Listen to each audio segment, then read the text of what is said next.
What? That's utterly bonkers.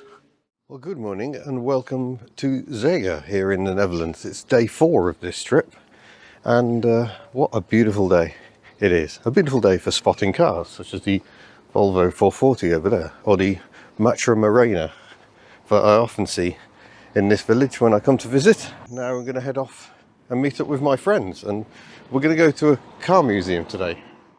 So here we are at the Metropole, a fairly new museum, I think. Don't know if they're going to allow me to film in, but we shall certainly ask the question. They've already got an amazing collection of old trucks parked up outside here, daft with the pantograph wipers going on.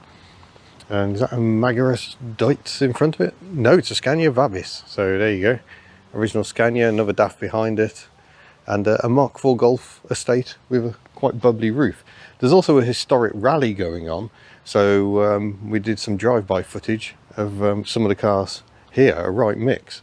Very interesting to see a Morris Minor that's actually right-hand drive on German plates, so they're obviously having some fun. And it includes this Ford Taunus. So Ford Germany very much did its own thing, and the Taunus badge is prominent. Really struggling to find a Ford badge on it at all. We travelled here in this Toyota Mark II with 1JZ engine. Sounds very, very nice. Mark I Jaguar W124 estate, so that makes it an S124. Mercedes-Benz S-Class early one. Mazda MX-6. So already some very interesting cars, and we haven't even got into the museum yet. So we'll go and inquire and see whether they'll let us wave a camera around in there. But they've got 3 Amphi cars here, 3 of them. So over here we've got a little Mini with a full-length soft top that was available around that time, and an Opel Diplomat Coupe. Don't believe I've ever seen a coupe one before. Big old lump of car. Again, of course, Opel doing things very differently to Vauxhall at the time. That is very, very nice indeed. Lovely rear light details with the indicators just perched on the outside. Well, this is certainly an impressive start. What a remarkable building. And I've already spotted this from outside, this 2CV here. It's a 2CV club. It looks like it has never been road registered. I think it may be German spec because it's got these little bumper corners on. No side repeaters, and it's got a reverse light rather than a fog light. But it's 1980s, it could be one of the last. It's got the same seats we had in special trim. That is extraordinary car. It's still got the protective wrapper on the roof, so it's never been on the road. Blimey. A Ford Eiffel. Pretty little thing. There's going to be a lot of confusing cars here. Volkswagen Beetle, of course. A fairly late one with a big elephant footprint rear lights. Fiat 500. MGA. And it is an MGA twin cam, so a twin cam version of the B series engine. This is going to be an extraordinary day. Oh, BMW Glass. So Glass was a car that made the Gogomobile most famously, but they designed this fantastic coupe, but then BMW bought Glass. I think this was one of the first cars to use a rubber timing belt, if I remember rightly. And V8. Look at the styling on that. Yeah, this is an utterly remarkable place. I'm not really going to be able to do it justice, I don't think. We can't go around and look at every car. There are just simply too many of them. Opel Kadett Cabriolet. I've never seen one of that. Sorry, Opel Record Cabriolet. That's absolutely beautiful. Peugeot 404 Cabriolet. Lancia Apia, I think. Aurelia. Oh, I'm doing really well today. Oh my gosh, Lotus. It's based on the M100 Elan, but it's got like a speedster style body on it. And the Lotus Etna concept car. Jeepers. We got some nice quirky cars here. Look at that Fiat bus. Oh my god, this is just going to be Audi Coupe, more Gibbs Aquadas than I've ever seen in one place. Trojan there, Heinkel Trojan. Another Amphicar in bits. A little Noble, I believe, although it was sold under a different name, Fuldermobile in some countries, this one. A little French Vespa, French-built Vespa, Italian company. BMW Isetta convertible. This is a BMW, no, this is a Fiat Neca 600. Okay. See, I just don't know what these things are. Now, I think it was a company that's effectively rebodied Fiats. But, wow. This is a Zundap Janus, which is like the BMW Isetta with a front entry door, but it also has a rear entry door, so rear passengers can get in and travel backwards. And I believe the engine's in the middle. A little Gogo Mobile van. Saw one of these in Australia, bizarrely. Just absolutely lovely. So, Gogo Mobile van built by Glas. And this is a BMW 600. It has an air-cooled flat twin rear engine. You've got the uplifting door to get into the front seat, but then if you come to the back, there's a door here to access the rear seat. And then the engine's here at the back. This looks like a Gogo Mobile Dart, but it is actually a Spatz Victoria, apparently. Never heard of it. Next to it, a little Barclay, British-built microcar, motorbike engines. Here's your Gogo Mobile Dart. Obviously, it's more Dart-shaped. Beautiful little Gogo Mobile Cabriolet. I've seen coupes on this platform. I've never seen a Cabriolet. That is just wonderful. And this is a Voisin Bescooter. Voisin was a manufacturer pre-war, built huge luxury cars, and André Lefebvre, the engineer behind the Traction Avant 2CV and the Citroën DS, worked for Voisin originally. That's just brilliant. That's just terrifying, and on UK plates. And then we got Messerschmitts, a fine collection of Schmitts. I think that's a fairly early one. We've got a flat windscreen on that one. Oh, it's just amazing. And then we've got, I'm not even paying attention to the Mercedes-Benz 300 SL Roadster here, because there's a Mimi Contessa. So the Fiat 600 Jolly is quite jolly. It's got wicker seats. Bodywork by Kia, no less.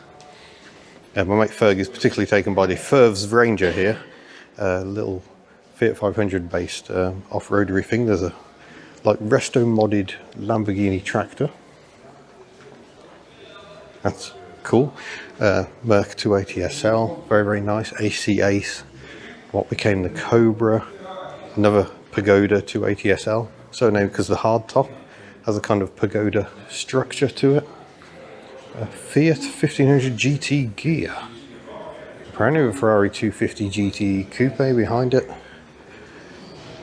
And yeah, more Mercedes-Benz SLs. This is a 190, this is a smaller 4-cylinder version, which has very similar looks to the Gullwing, whereas the Roadster has the stacked headlamps. There seems to be an awful lot of them here.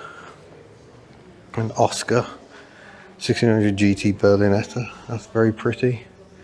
Mercedes-Benz 300D convertible, one of very few 4-door convertibles in the post-war era. Complete with ashtrays in the rear doors. These are enormously rare, and the hood is just a work of art. And there's another one. So many. I think that's a Ferrari 365. It's like the predecessor of the Daytona.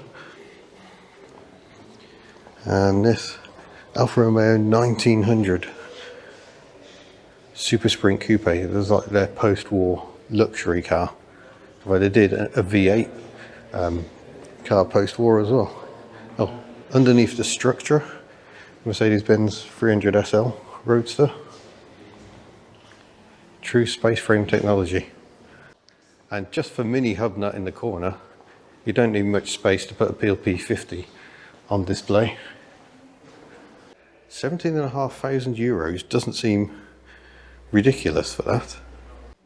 Ah, it's because it's one of the modern replicas. It's not an original peel. Wow. It looks rather tiny compared to this Rolls-Royce Silver Ghost. So yeah, vehicles are available to purchase if you would like. 259,000 euros for the AC Ace here. I'm going to politely decline. No, I'm saving my 259,000 euros. There's no way I'm buying a car that has indicators that look that rubbish. Ugh. Right, let's go and see what else we can find in this remarkable collection. So it is cars for sale. It is effectively a car dealership. Loving the hamper on the back of the Vespa. But yeah, you can come in and have a look. It's extraordinary. And let's have a closer look at this Fiat bus by Bertoni. 6 doors, so 6 seats. Sold. Sorry, you're too late. Chevrolet Corvette. Nice early one here. I think that's got the quad headlamp, so it's not an early, but it's still a pretty early Corvette. When they finally decided that a V8 might actually be a good idea. And yeah, there's obviously been a bit of a photo shoot going on over here. That's just enormous. I mean, these are pretty big. And you know, they really do play in as well on the water. Extraordinary things. Merc 190 here, 2.6, but it's got the Evolution Cosworth kit on it, with a huge rear spoiler they use for the German touring cars. R129, a fintail Merc there, a pair of fintails. Very nice. And that's the coupe on the same platform. W123 here, American spec, Pagoda. A 280, 17,750 euros. Wow, how times have changed. Yeah, the very pretty Audi coupe, Audi 100. Look at this, Audi race car. Audi 200 turbo quattro, Nardo 6,000, 285,000 euros. I'm stepping back. Into the land of Beetles, the 1303. These are kind of my favourite Beetle. I love them with the big windscreen. I think they look great, and they changed the McPherson strut front suspension, semi-trailing rear. They handled much better. This looks very low. But then I think these had factory air suspension, which was, you know, pretty remarkable.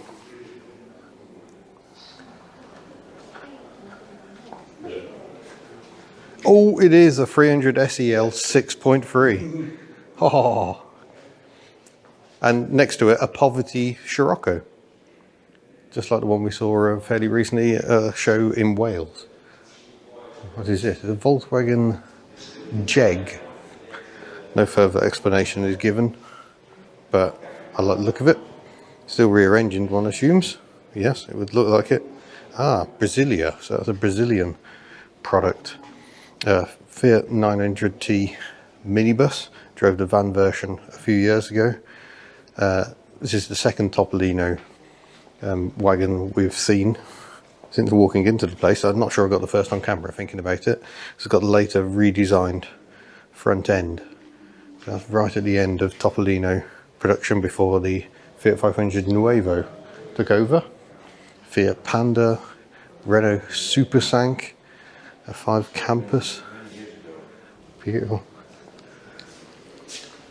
Oh no, it's an 850, it's the earlier one, so it's got the earlier front end.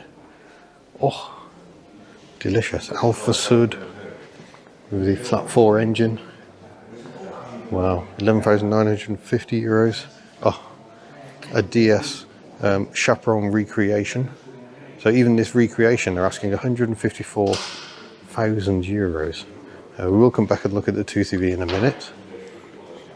But what is this? Crossley Microcar fire truck. I think Crossley was an American company. So maybe there's a bit of a promo special. That's hilarious. And we've got a DAF here van based on the 33, so it's got the air-cooled flat twin engine. And Jeep, a few Jeeps about. No, Cadillac in this dark corner of the museum. I haven't driven one of those. I've got a friend who owns one, but I have driven one of these. This is a Lincoln Mark 8, I think. And we've got a duck there, the amphibious landing craft. I have actually driven one of those in New Zealand to celebrate 60,000 subscribers. I drove one of those on a lake. It was quite an experience. As you can see, they are enormous. Look, it's Alfa Romeo. It's an Alfetta. I think these had a rear-mounted gearbox and were rear-wheel drive. I could be wrong. Sorry, it's very, very dark in this corner. There's another one of these massive amphibious trucks. Seems to be very popular in these parts. And the DS rally car. I'm guessing the underpinnings are not DS. That is quite silly indeed. Oh, Suzuki Cappuccino. Do love a capo. Auto Bianchina Fugancino. So I've never seen one of those before, a van version of the Auto Bianchi. We saw an Auto Bianchi van based on the estate version at the show in Pembrokeshire, and I need to get in touch with the people and actually drive it. This is a Willam Lowell pickup. These were actually sold in the UK for a very brief time. I don't think they sold many. €5,500. I had a ride in a van version one a few years ago, and it's absolutely hideous. It's so unrefined. The whole thing just shivers. A beautiful Alfa Romeo. A Giulia or a Giulietta? So Giulietta Spider, €30,000. Do not paint it under any circumstances. Mercedes-Benz pickup. That's astonishing. Toyota Celica. Really, really nice. Just €9,000. Matador. Tempo Matador. I forget what the mechanical specification is. That one, a six-wheeled boat carrier. And then we've got a British Scamel mechanical horse, 3 wheels, and a really simple docking system so they could pick trailers up. Very popular at railways back in the day. And a Borgwood truck. Not seen one of those before, but I like it. Oh wow, this is a very early Renault here in the dark. Renault in the early days always had a rear mounted radiator for some reason. This one dates from 1912. There's your horn, resisting temptation to touch it. There's your headlamps. Well, it's actually also on the front as well. That's wonderful condition. We're back to have a look at the 2CV. It's a 1957, so it'll have the 425cc engine, I think, in this one. I think these are later editions, but it would have had these lamps from new. 57 was around the time they introduced the steel boot lid. Well, previously they were canvas all the way down. Let's just have a look at the interior of this DS. It may be a recreation, but very, very beautiful. Let's have a look down here. Oh, it is actually based on an estate floor pan. You get 2 jacking points, but a lot of the recreations based on the saloon and only have a single jacking point. So yeah, a ridiculously long 4-seater with almost no rear legroom, but who cares? Cars I missed in the rush include this BMW from 1960. Trying to make luxurious cars like this, the Baroque Angel as they're known, almost broke BMW, which is why they ended up making the BMW Isetta bubble cars. But yeah, beautifully engineered cars. Look at the dashboard. Really, really pretty. This one apparently towing a boat. Here is the other Topolino van. This one's got the earlier style. The engine is just in the front here, tiny little 4-cylinder engine. Aha, Simca. So this will be a French built one, built under license. Simca and Fiat very close in those early days. So we now come upstairs into what I believe is the owner's personal collection. Gosh, what a collection it is. We'll go and start in that far row off corner, I think. So apparently the owner built his fortune doing outdoor paving, patios, that sort of thing, and built up this collection, bought this former furniture store, filled it with cars, and then they now use the downstairs, some classic motorbikes, which you probably know more about than I do, as it's shared with dealers, and dealers operate and sell cars from down there. Wow. The old British sidecar there, with a more German one, police spec behind it. Look at this, early voiturette. Chuck your passenger in and away you go. It's a Humber, built in Coventry. And of course, little Ape, Piaggio Ape, tiny little wheels, tiny little engines. And I have no idea what this is at all. But it wants to be a BMW. That is cute. Little single-cylinder engine. Split window bus. It's got the opening windows as well, so the wipers can be folded down and they clip in here. So you've got the freedom to open the windows. There's sliding windows on that one. I think this is a slightly earlier splitty bus. Very, very nice. There you go, it's demonstrating the wiper trick. So that's what drives the wiper, and then you can lift it off that, slide it in here, so it's unhooked from the mechanism. Lovely detail. And this one's also got the opening front windscreen. I think more of them have opening windscreens now than ever did in original form, but lovely sort of Venetian windows much later. What on earth is this?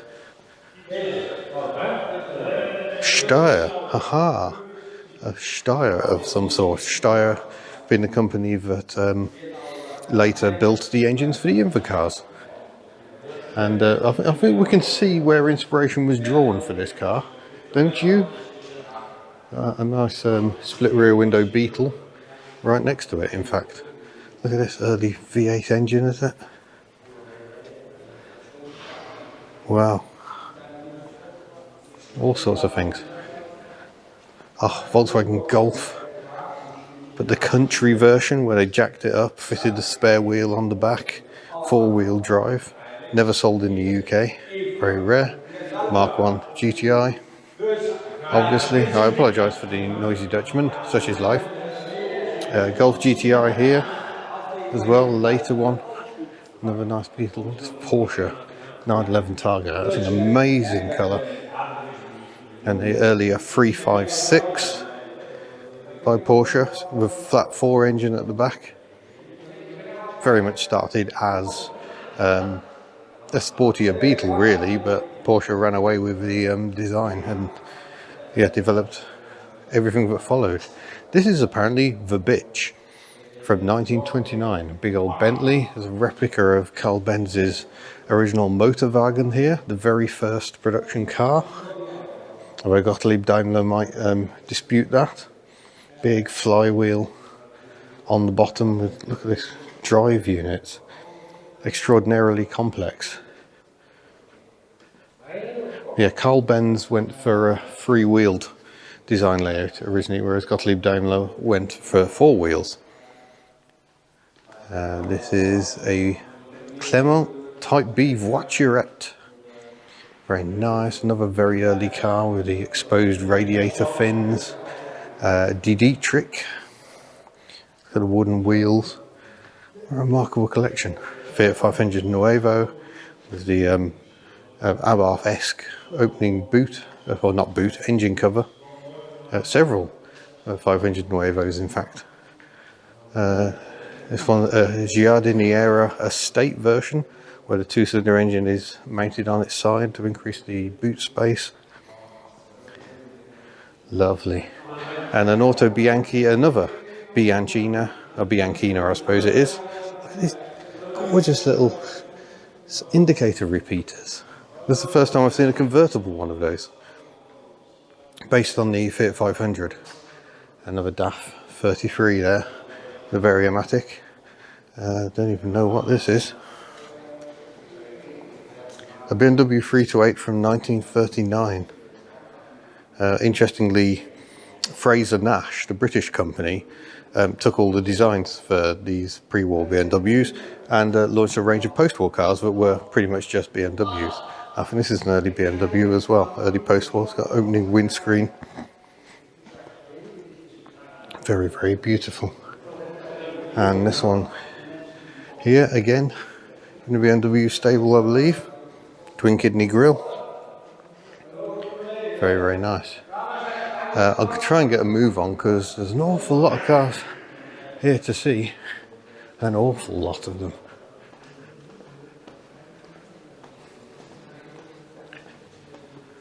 So this is a Seata. I'm really racking my brain trying to remember what the Seatas were about. But a Pininfarina body, it would seem. Push button, out comes the handle, so you can open the door. Fiat 500 Jolly, with the wicker seats again. A little cute pickup. Another Jolly Fiat Multipla Taxi. Oh, that's just lovely. But I'm racing past all manner of fine vehicles here. An Aseca was the coupe version. Look, early hatchback going on, number plate behind glass. Datsun here. Triple S, and what is that? 160B? Oh, I so struggle.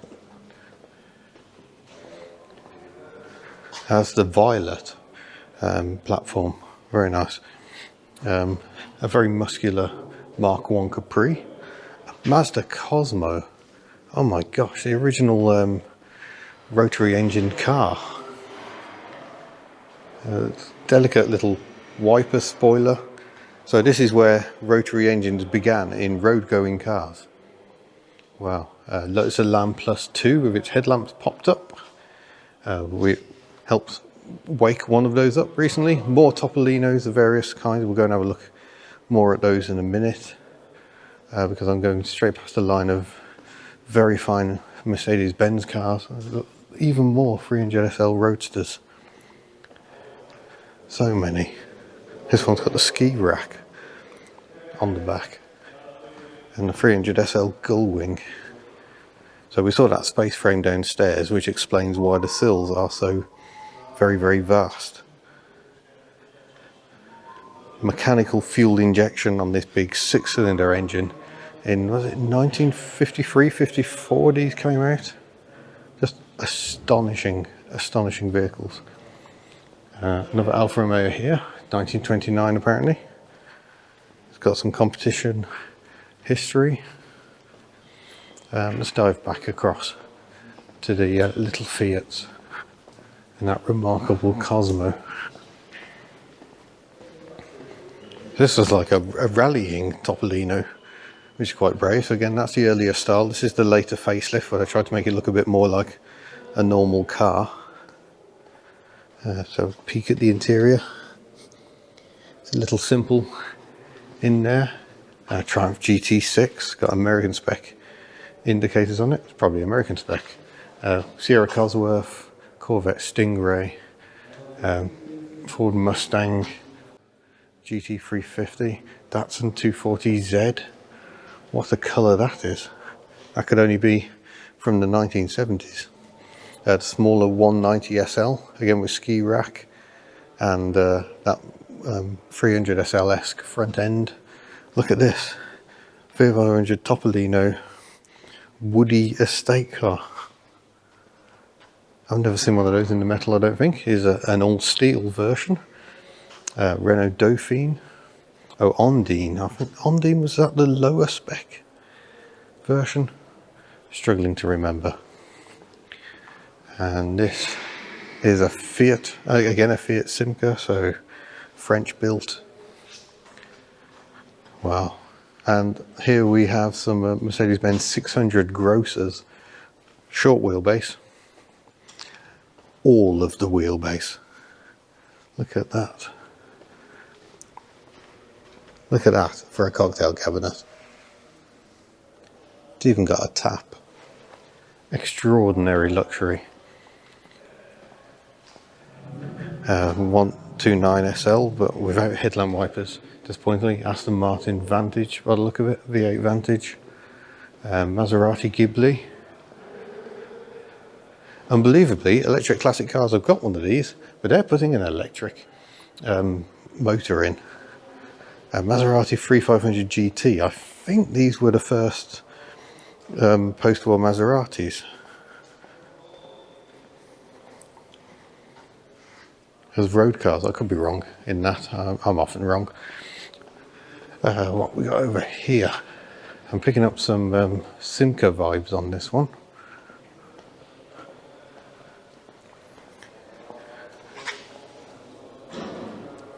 Ooh, I can't even read that. Look at the interior, it's bright green. It is a Fiat, in fact. Wow. And another Fiat. Here, I think this is a 1900. Grand Luce. So whatever it is, it's very, very luxurious. Yeah, 1900 Gran Turismo. Yes, I actually got a fact right. Gorgeous W124 there. It's got big fat arches, so I'm thinking, see how fat the front arches are? Must be a 500e. Which had the V8 engine from the S-Class shoehorned into it with Porsche involvement, I seem to recall. See what else we can find. What is that?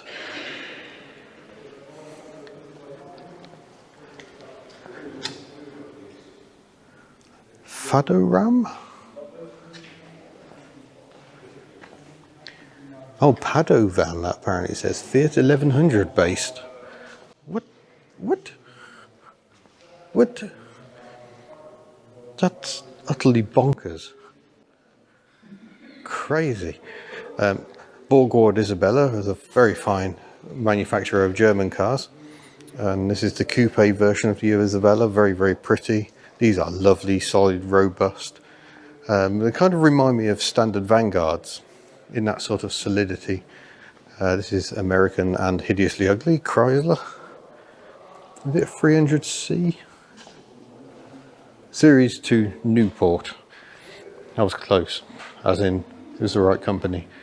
Yeah, that's not one of the prettier American cars, whereas 59 Cadillac, always impressive. This is an Auto Union DKW with a 3-cylinder engine and 2-stroke, and this is the estate version. There are a couple of these in the UK. Very spacious. This one's got the rear seat folded down. Yeah, I like those. Later Cadillac. I drove one of these in, earlier Cadillac. Drove one of these in New Zealand, the coupe version. And astonishing cars. Look at the size of those Dagmars. And then things got even more gaudy. This looks like a Reliant. An original Reliant van. That's how Reliant began. It says James Handy Van. Okay, so maybe it's not Reliant. It's got a V-twin engine in it, which is kind of right next to your legs. The famous James Handy Van. Interesting. Very similar in concept to the Reliant of having a van body that looks like it's driven into a motorbike. Intriguing. We've got a taxi here, a TX1 taxi, and why ever not. I might be later than a TX1, it's got a facelift front end on it. The London Taxi Company. Privacy glass. I hope it's not a fake taxi. TX4, there you go, it's a bit later on in the process. This Fiat Panda 4x4 is interesting. It's got a convertible body on it. Now these were assembled, I think, Moretti involved by the look of it, an Italian coach building company. I think the running gear for these was developed by Steyr Puch in Austria. One of them modern Mercedes things, and one of them in green. They sound very impressive when they're doing the race series. These things, the noises they make, utterly incredible. But wow, Alfa Romeo Montreal, styled by Bertoni, is possibly the only car that has eyelashes. These eyelashes flip up when you use the headlamps.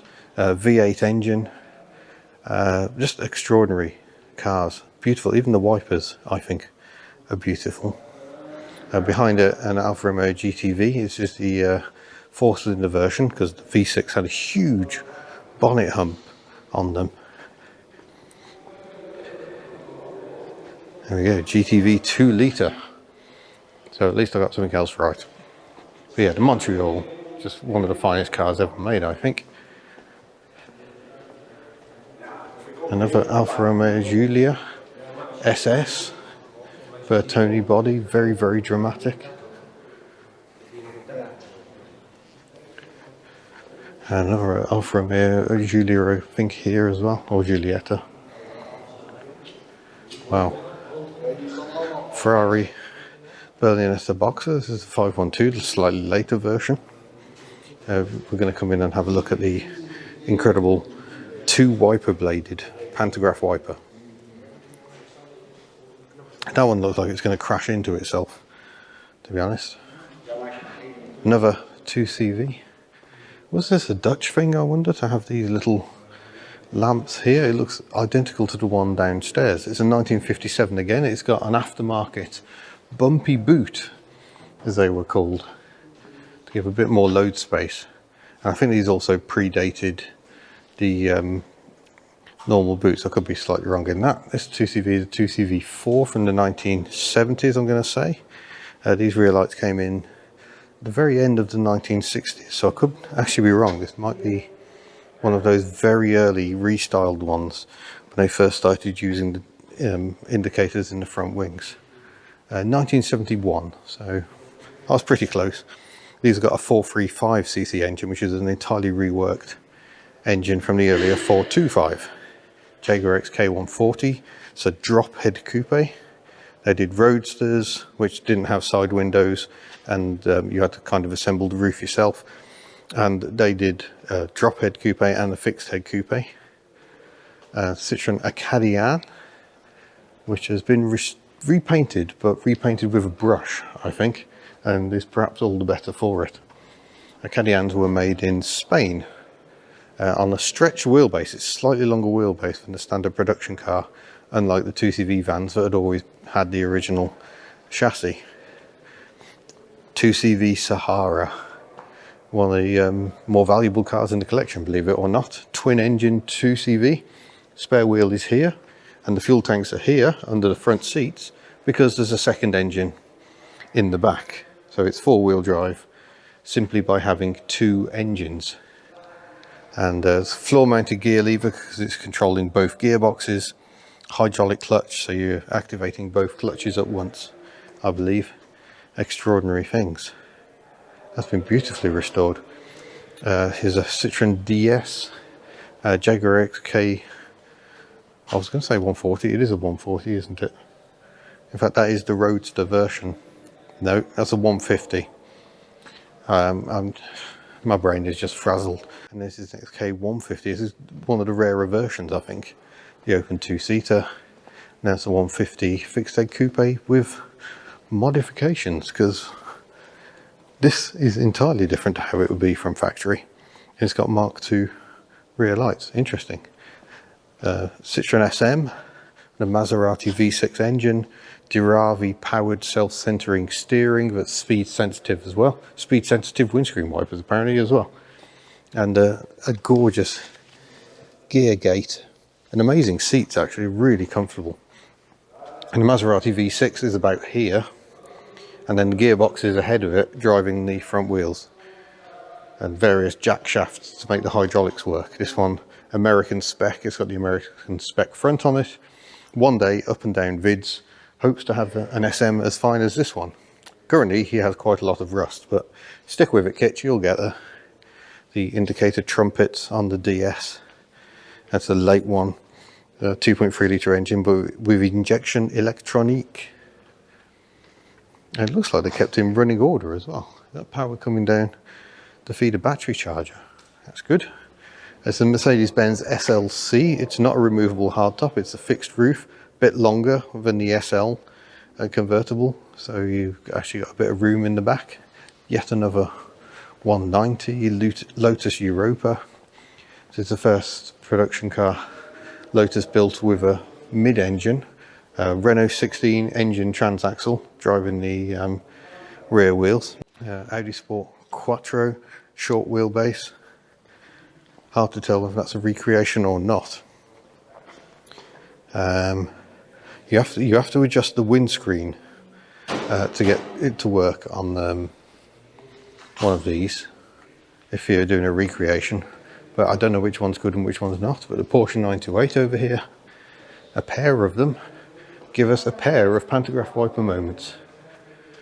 Which one do you prefer, single spoiler or double spoiler? I just prefer two wiper arms. You can see the second one is just neatly hidden under the first, so the blade stays vertical as it travels across the screen. Lovely, lovely things. And Porsche 911 993, it's sort of nice purple colour. Very, very close wipers on those, and some Aston Martins. And then yet another Gibbs Aquada. They must specialise them or something. Maybe to get them out and take them on the lake that's out front, that would be fun. And a very, very brightly coloured G-Wagen. I think we'll just stay away from the G-Wagens. What is this hiding in the corner? This is a tiny little thing.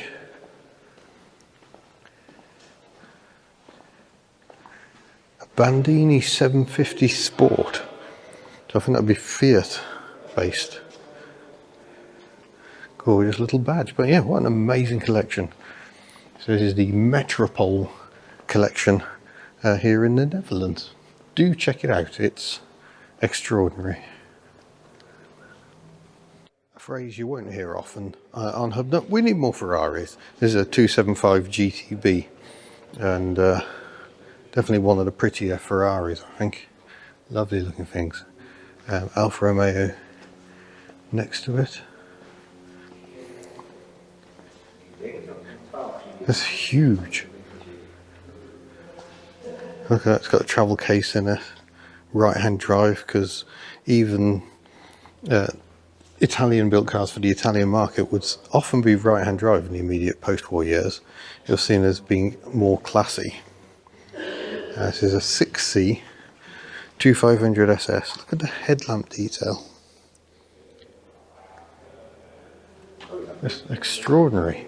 Another Ferrari here. It's a 250 GT. I was just thinking California, but California was the Roadster. Very pretty rear lights on those. Alfa Romeo, is that a 6C?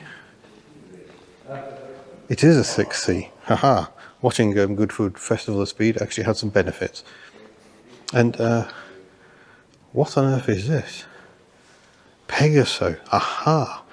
Pegaso, look, it's got touring Superleggera bodywork.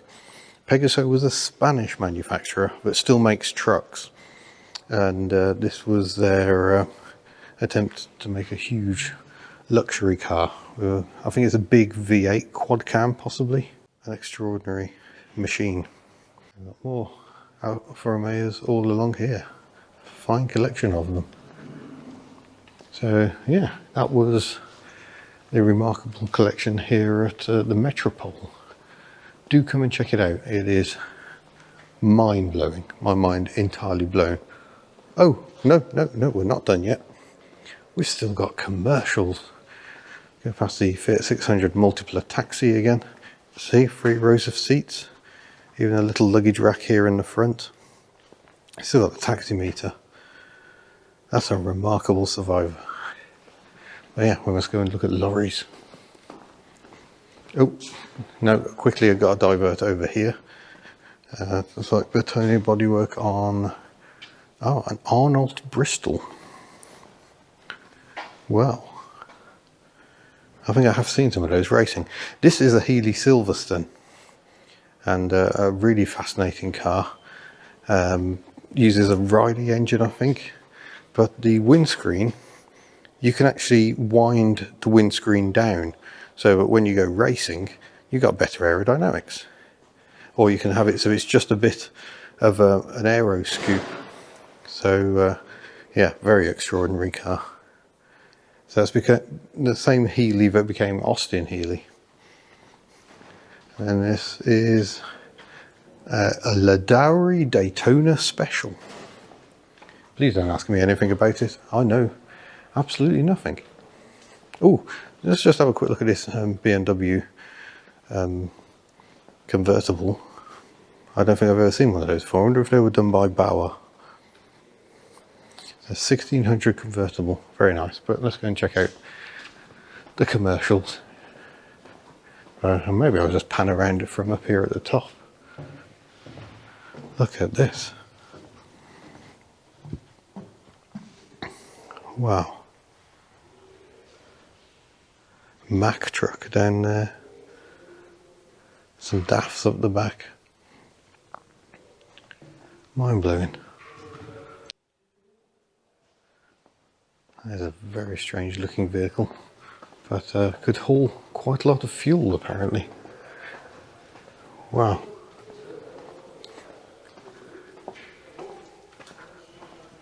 A Scania. See, it had wipers coming through the glass. That was a very distinctive thing with Scanias back in the day. Here's another DAF with the pantograph wiper setup. Oh, just absolutely love it. Metropole Auto Transport. I wonder if that is how they transport their cars around. Scania 141, remember these? Very much back in the day. Bonneted Scania. Wow. Slightly earlier of the same. This is a very impressive collection. There's only one way to transport your tractors, by Volvo, apparently. Mack Thermodyne diesel. Wow. That's a lovely shade of metallic blue. Look at this little removal wagon. Just some engines.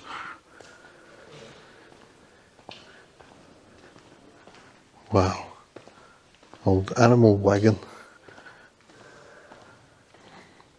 Mercedes-Benz. Well, where's that been hiding? Oh, it is a Scania again. And a Fiat. Right-hand drive. Interesting.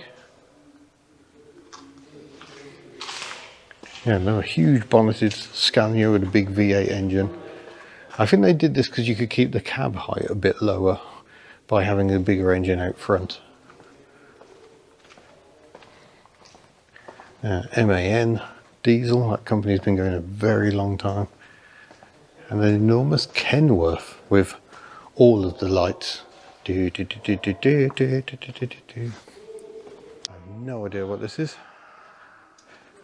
A Kromhout, apparently. Is that an original Dutch vehicle? I have no idea. It's very, very sleek and aerodynamic.